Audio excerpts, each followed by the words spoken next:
पंजाब से। राधे राधे श्री हरिवंश। राधे राधे महाराज जी, श्री हरिवंश।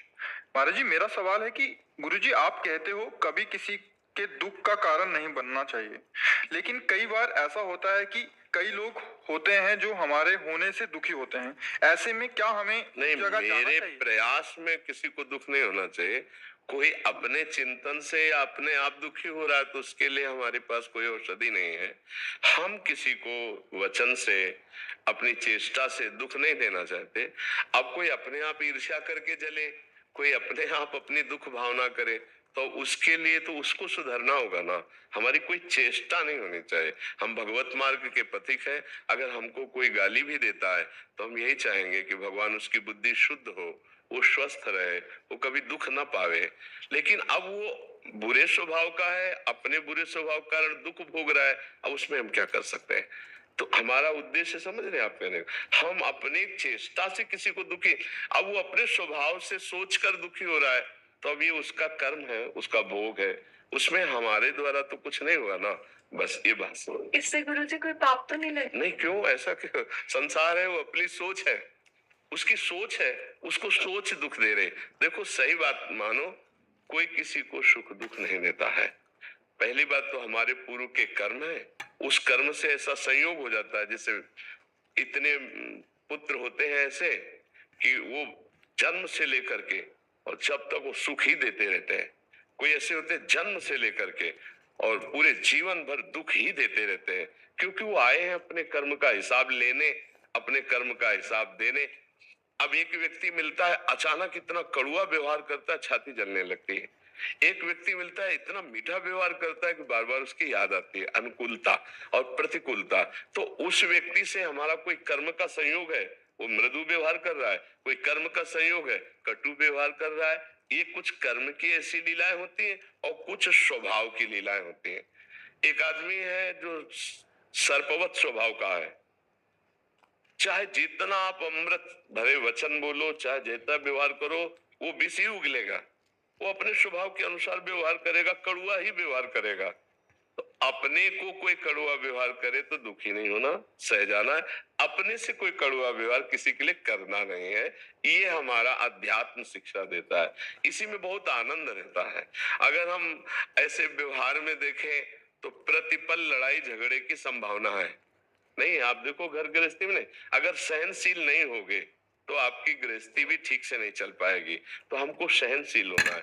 दूसरा हमारे साथ कड़ुआ व्यवहार कर रहा है, भगवान देख रहे हैं। यदि मेरा कोई प्रारब्ध भोग है तो मैं सह रही हूं, तो नष्ट हो रहा है। और अगर प्रारब्ध भोग नहीं हो, मैं सह रही हूं, तो उसका सुधार होगा, वो भगवान करेंगे।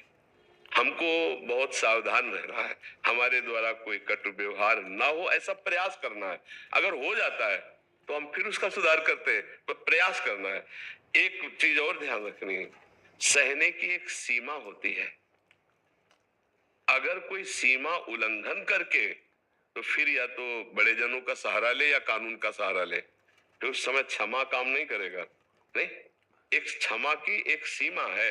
गृहस्थी में, शरीर की मर्यादा में एक सीमा है कि कोई उल्लंघन मर्यादा का कर रहा है तो एक सीमा तक, सीमा के आगे आगे तो तत्काल बड़ों का सहारा, कानून का सहारा तत्काल, उसमें फिर क्षमा नहीं। नहीं तो आज क्षमा कर दिया, कल वो और उपद्रव करेगा। समझ रहे? एक सीमा तक तो ठीक है, सीमा के बाहर फिर आप कोई सन्यासी नहीं है, आप एक गृहस्थ धर्म में है। जैसे सन्यास में असीम क्षमता है। अब मान लो ये शरीर है, कोई पीट रहा है तो उसे भगवान का विधान मान करके चुपचाप सहन कर लिया गया। लेकिन अब जैसे आप गृहस्थ में हैं तो आपको ऐसा नहीं करना है। अगर आज उसने हाथ उठा दिया है तो कल वो कोई खतरा पैदा करे, इससे पहले कानून में रिपोर्ट करो, अपने बचाव पक्ष को करो, क्योंकि आप कोई साधु महात्मा नहीं है, आप गृहस्थ में चलकर धर्म का अनुष्ठान कर रहे हैं। तो आपका मानो स्त्री शरीर है, आज देखा कि आज कोई गंदी हरकत जो क्षमा करने लायक नहीं है, तो आप बिल्कुल उसको रास्ता मत दीजिए, क्षमा मत कीजिए, उसके ऊपर ऑब्जेक्शन कीजिए। अगर आप क्षमा करते हैं तो कल का उसका दूसरा स्वरूप हो जाएगा। बस समझ रहे ना? तो अध्यात्म को अच्छी तरह से समझना है। आपके धर्म मर्यादा के विपरीत जितना सहन किया जा सकता है उतना तो ठीक है। जब ये समझ में आ गया, अब हमारे धर्म पर बात आ गई, हमारी मर्यादा इज्जत पर बात आ गई, हमारे राष्ट्र पर बात आ गई, हमारे इष्ट पर बात आ गई, फिर नहीं सहन करेंगे। आप इस बात को समझना कि ऐसा ना हो कि समझ अगर नहीं होगी तो फिर ठीक नहीं समझ पाओगे। एक सर्प था, तो लोगों को काटता, तो गांव के लोगों ने देवर्षि नारद जी निकले, कहा आप सिद्ध पुरुष हो, इसको मना कर दो।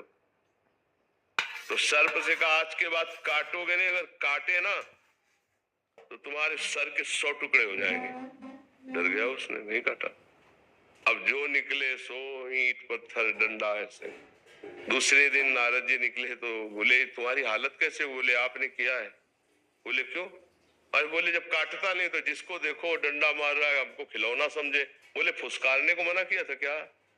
काटना नहीं, लेकिन फुसकार डबल दे लिए तो दूर रहेगा ना।